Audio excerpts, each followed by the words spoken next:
Hey everybody, it's Charlie Craven with Fly Fisherman Magazine, and for the October, November, December issue, I'm going to tie you one of my favorite terrestrial patterns, Renee Harrop's Flying Ant. Come on along and we'll tie one up. Hey, good morning everybody. It's Charlie Craven back again with a cool little fly that a good friend of mine, Matt Prowse, and his boys have really taken to fishing around these parts lately. This is a Harrop ant, and the most current version has got a CDC wing. This is sort of the old version that's got a duckquill wing, and it's a pretty cool little fly and sort of fun to tie, and I've been tying a bunch of them for Matt and the boys, so I figured I'd show you how to do it. This is a good, obviously summertime terrestrial, and in tying it, it seems like a simple fly, but there's a few little tricks for sure. So I'll show you what I've figured out here in the past few days.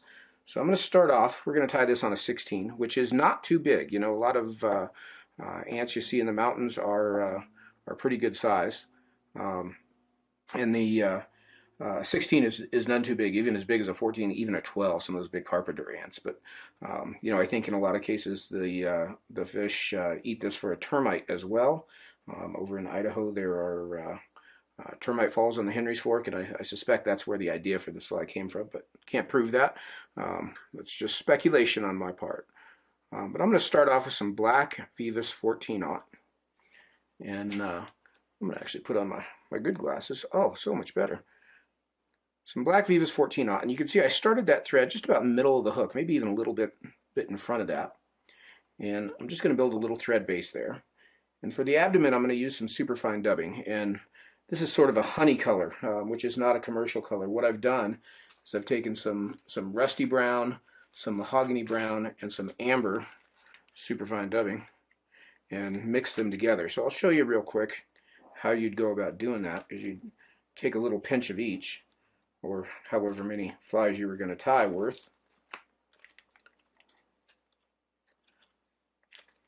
And this fly does take more dubbing than you think, so you can see I've got a little pinch of each color, and I'm just going to sort of align that and pull it apart and restack it. This is much like you just kind of stack your dubbing normally to get it aligned, but with those three colors, as I do that, kind of fold them back together, and I realize I'm not staying in focus because I'm watching what I'm doing. But just kind of pull that apart and put it back together, restack until I feel like the colors are well mixed, and then I've got my honey colored dubbing. So that works for all sorts of different colors. Just a little pro tip for you there. You can make your own colors. So I'm going to take my honey dubbing, and I'm going to take a pretty good sized chunk of this. This is for a size 16 fly. This is a fair bit of dubbing, and I probably will need to add a little bit at the end. But what I'll do here is I'm going to draw out my thread. I'm going to put this on, about as tight as I can. It's always as tight as I can, but I'm going to keep it pretty darn thin as well. In the interest of this camera being in the way, I'm going to not make too long a strand. But I'm going to start this dubbing up here at the beginning of the thread base, and I'll work back just barely around the bend. You can see I'm just barely onto the curve of the bend there. And then I'll come forward, and now I can kind of tighten up the rest of this dubbing. And I like the dubbing to sort of peter out into a pretty thin strand here. That just gives me a lot more options when I'm about to end the body. You can see I caught the dubbing on the hook point there. That's an imperative part of this process. I've done it on almost every one. So if you are also a slow learner, you'll probably enjoy that little tip. But I'm going to build up, a fairly fat back end. Tighten my dubbing down just a bit here. And you can see as I'm running out of dubbing, I want to just jump off that front edge. So I've got a nice prominent gaster back end of the ant there. Now for the legs on this one, Renee used moose body hair, and that's what I'm going to use here, just to stay true to the original pattern. But I've also tied a bunch of these with sexy floss legs. Let me get one up here and show you. A little strand of sexy floss, and I did split that sexy floss, that small sexy floss that I split in half, but it's going to be tied in the same way. But I'm going to show you the original pattern. And the easiest thing, we're just going to use 2 strands of moose body hair. And what I'll do here, this is bleached moose body hair. You can see, so it's sort of cinnamon colored. It'll match the fly. But I've just stacked that bunch and tied it together with some thread here at the bottom. So I've got a little batch to work from. And that keeps the ends even and makes it a little easier than trying to fight to get 2 strands off the hide. I'm going to clip 2 strands out of there and try to keep their tips even. And I'm going to take those 2 strands and get them up here, measure them about a hook shank long. You can see my thread's just hanging right in front of the body there. And I'll catch these and tie them in on top of the hook. And then I'll split 1 to each side. And these are just sort of outriggers. This just sort of helps to balance the fly on the water. I'll wrap over those right up to the front of that body. So we've just got 2 widespread legs there. Nothing fancy, nothing tricky.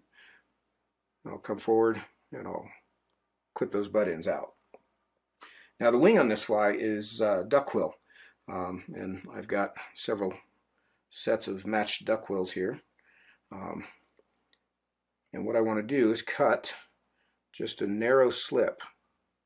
And it's narrower than you think. It really doesn't take much for this. I'll cut a slip out, like so. And what I want to do, the first thing I'll try to do this up here where you can see it, is I'm going to straighten the feather out a bit. And then I'm going to cut the end square. And then I'll knock the edges off.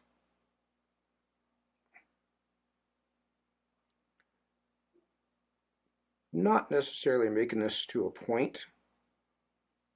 This is hard to do where you can see it. Yeah, about like so. So it's just sort of a rounded end. Now the side there, that's the outside of the feather, and this is the shinier inside. I like to tie these in with the inside up. So there's a little bit of curve to it, and it'll curve down. And also, this wing is fairly long. You know, if I measure this a whole shank length long, and then move it back to my tie-in point, that's about how long it's going to be. If you look at a flying ant, a real flying ant, that wing is very narrow and very long. So I'm going to lay that in. I'm going to come around it with my thread and catch it. And I can wrap over it right up to the base of the body. So we've got that long wing.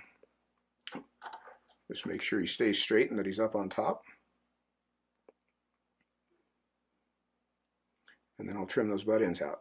And you can see I'm kind of taking pains to keep this waist in between as smooth as I can, because that's where we're going to wrap our hackle.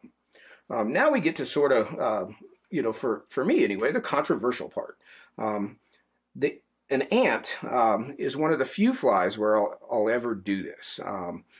There's a couple others, renegades, flies where you're wrapping hackle on a fairly bare, smooth base, but particularly on an ant, because I want it to be sparse.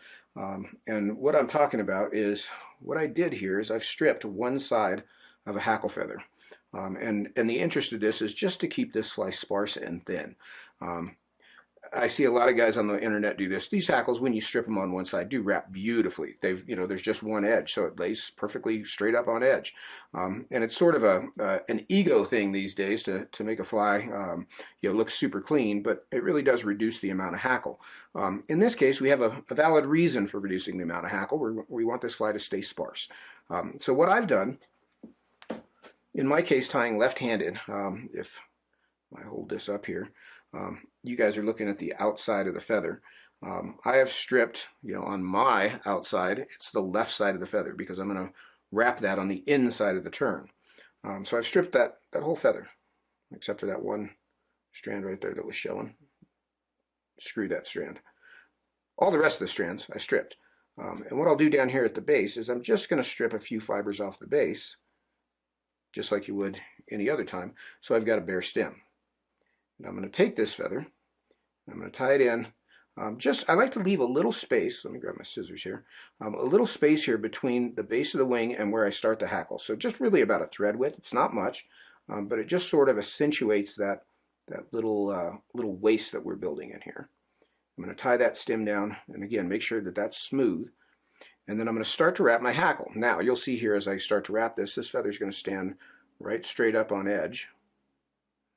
And I'm going to go about 3, maybe 4 turns. I'm going to call 3 good. Now, when I get there, you can see how clean and straight that hackle is. I'm going to back that thread up so it's right up to the front edge. And then I'll tie that feather off just straight up and down with a couple of turns. and then I can come in and trim that out. I'm going to come forward over that stub. I see that we're not quite square to the camera here. Let me get you a little better angle. Oh, yeah, that's what we're after. You can see how narrow that hackle collar is. Very clean, very narrow, very sparse, which on a little tiny bug like this is what we want. So now on the front end of this bug, for the head, I'm just going to use some straight mahogany. And this is superfine again. And I'm going to take, again, it's a little more than you think you need. And I'm going to twist this on sort of in a short strand that's sort of fat and very tight. And again, petering out on either end. And I'm going to use this to build the head. And what I want to do here is I want to leave about half an eye length or so up front here. It's very easy to kind of crowd this right up onto the hook eye. And I'm going to work backwards to just short of the hackle. And then I'll work that dubbing back and forth, kind of building my little ball. And I'm gauging how many turns I've got left before I end up with essentially bare thread there behind the hook eye. I like to leave one single strand of dubbing, that you see it there, just sticking out the front of the hook eye. That just makes things more interesting. Or, you know, you could elect to cut that off if you're in that kind of mood, and I'm in that kind of mood. So I'm going to trim that out, and now I'm going to come in and whip finish. You can see this fly has an actual thread head, not tied right up to the hook eye. And then the one last thing I'll do is I'll take some Flex Seal or vinyl cement, any kind of flexible cement. Honestly, I don't know that it makes any difference if it's hard cement or not. But just to keep this wing from shredding when we fish it, I'm going to take and just put a drop on the wing and just sort of smear it up top and bottom. Doesn't take much. And that'll also help keep that curve straight. Or get rid of the curve so it stays straight, I guess is the better way to put that.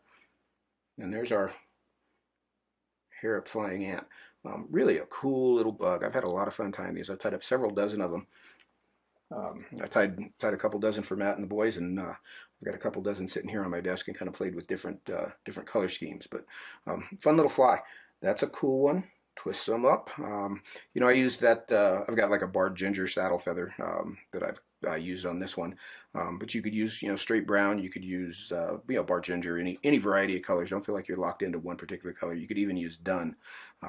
But this barred ginger is just sort of dirty and pretty and sits on my desk because I like it. So you got options. You can tie them in black. You can tie them in brown. You can tie them in amber. You can tie them in combinations. But this is an important fly that not a lot of people think about. During the summer months, ants get eaten, man. Fish know what they are and eat them with 100% confidence. And I'm all into that kind of thing these days. So I hope you enjoyed that one. Harrop's ant, Charlie Craven. We'll have more. And for those of you that didn't like the black background, I did this one on a blue background for you.